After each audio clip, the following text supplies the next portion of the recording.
I got into a Facebook discussion because it's a pet peeve of mine when people say Christians can't study philosophy. And it's interesting to engage with someone, like what kind of arguments they make. Like, why would you leave the gospel for the teachings of Plato and Socrates and Aristotle?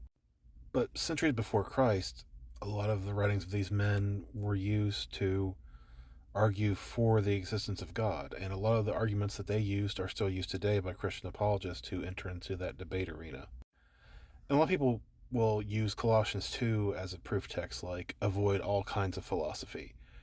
But it's just warning you that people will try to spoil you through philosophy and other forms of vain deceit.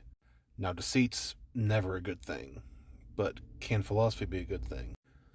Philosophy, as it's understood today, is talking about 5 different areas of study. There's logic, epistemology, ethics, aesthetics, and metaphysics. Epistemology is how we know things. Like logic is reason. The Bible calls us to reason together. Paul reasoned from the scriptures. If you understand like logical structure and formal logic, you read some of Paul's arguments, you can trace it to, if Christ is not risen, then our faith is in vain. And he just goes on and makes this case that we must believe in the resurrection.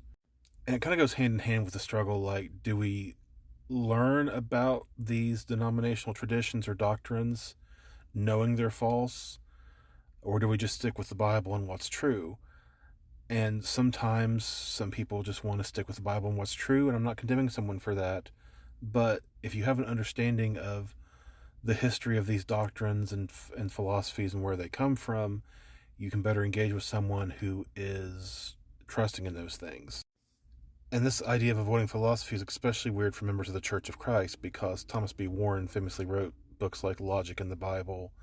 A lot of our hermeneutics are based on implication and understanding that sort of thing. He could debate denominational preachers. He could use syllogisms. He could do the same with some of the most prominent atheists of his day. I understand, our faith is not subservient to philosophy. We should not study philosophy more than we study the scriptures or the faith. But this idea that we should avoid philosophy altogether, that we can't study it or can't pursue it for whatever reason, I think just comes up lacking.